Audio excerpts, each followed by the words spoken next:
नमस्कार हार्दिक भाव स्वागत जनावि आम ओडिया भाषा साहित्य को। तो आज आम आलोचना करवा +3 4th सेमेस्टर ओडिया ऑनर्स है।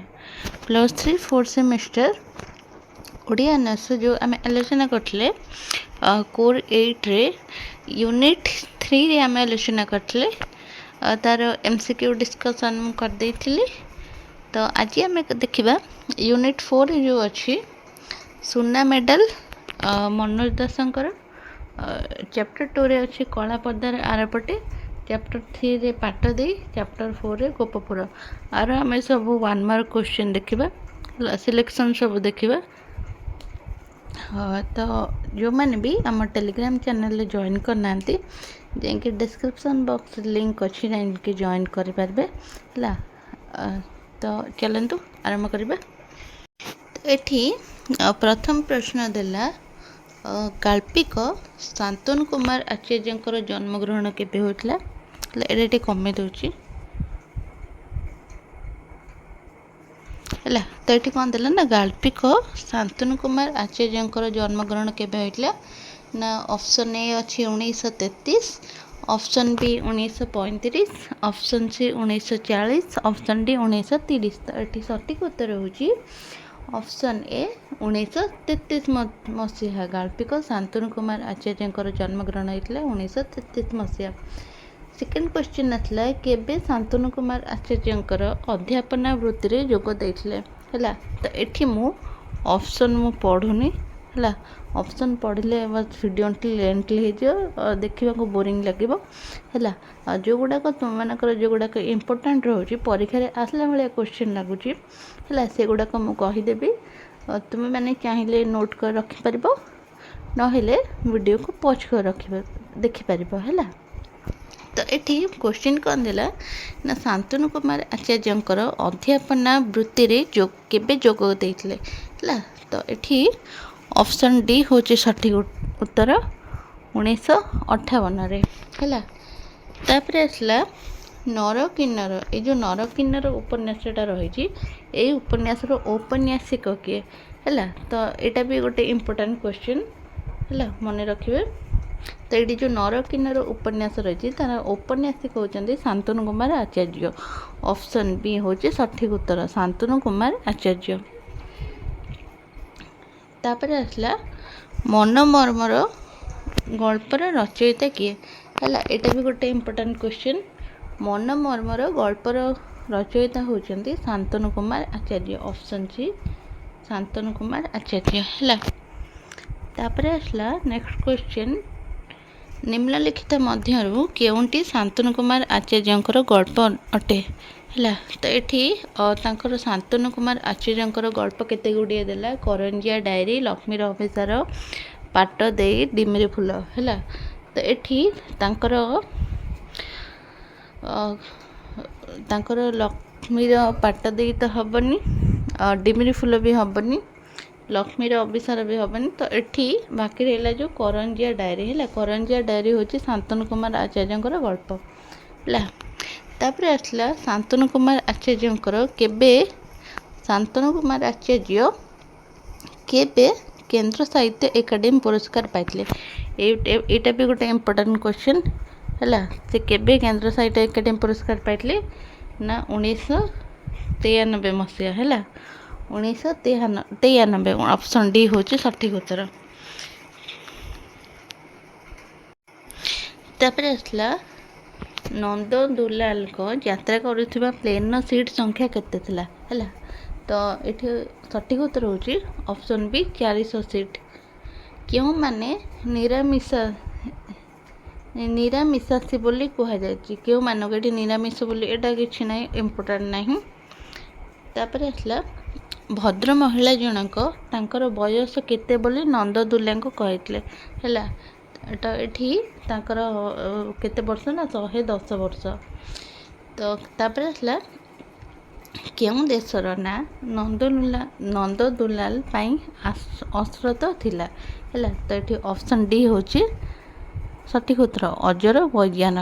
तो एगुड़ाक किसी इम्पोर्टाट ना है जो गुड़ाक गुरुत्वपूर्ण प्रश्न तुमको कहबी है। तापर आसला गोपीनाथ सॉरी बीणापाणी महांती केबे जन्मग्रहण करते। बीणापाणी महांती केबे ना 1936 मसीहा है।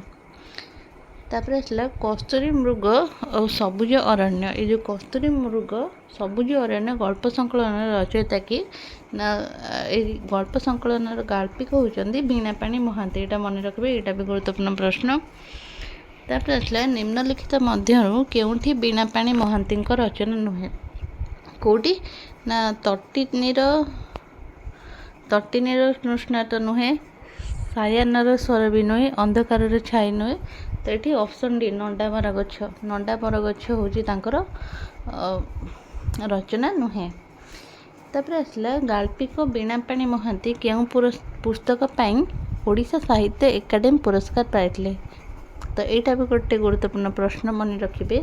तो बीणापाणी महांती केउं पुस्तक पाई ना कस्तूरी मृग और सबुज अरण्य है। ये कस्तूरी मृग सबुज अरण्य पाई से केंद्र साहित्य एकाडेमी पुरस्कार पाइथिले।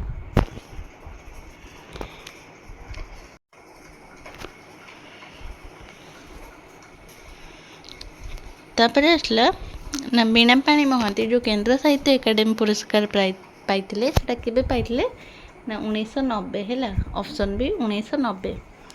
जग्गू बेहेरा केते जमी बिक्री करी पाटदेईर बाहाघर करथिले। तो ये बाहाघर हम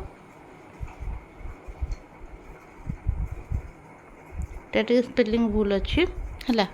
तो जग्गू बेहेरा केते जमी ना 5 गुठ है। 5 गुठ ऑप्शन सी हूँ 5 गुठ।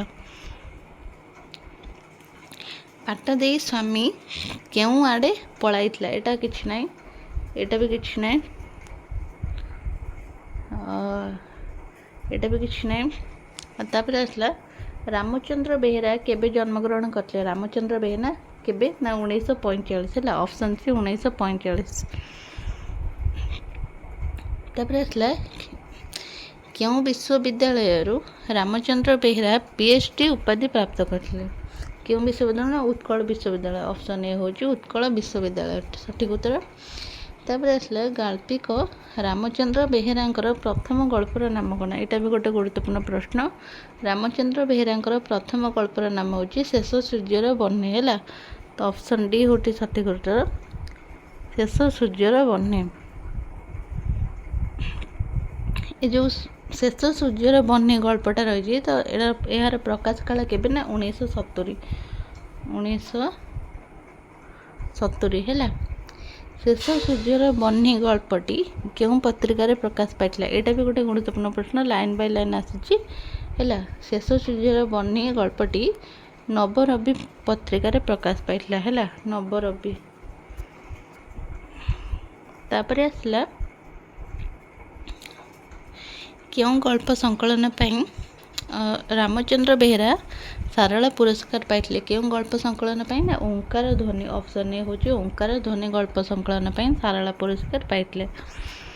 तापर आसला केबे रामचंद्र बेहेरा को विश्व सम्मान सम्मानित करा जायतिला। केबे ना 1999। Option D 1999। तापर आसला भग्नांशर स्वप्न। ये जो भग्नांशर स्वप्न रही गल्प संकलनटा कहार। ये गल्प संकलनटा हूँ रामचंद्र बेहेरा है। Option C Ramchandra Behera. तापर निराकार घर ठारू नईर दूरता केते। एटा भी किछि नाई, एटा भी किछि नाई, इम्पोर्टेंट नहीं। तापर आसला मनोज दासଙ୍କ विषय देला। मनोज दासଙ୍କର पंचविंशति गल्प संकलन रचयिता किए। जो मनोज दासଙ୍କର पंचविंशति अच्छी जो गल्प, ये गल्प संकलन रचयिता किए तो निजे मनोज दास है। ऑप्शन सी मनोज दास। तापर आसला निम्नलिखित मध्यरु मनोज दासଙ୍କର केउंटी रचना है।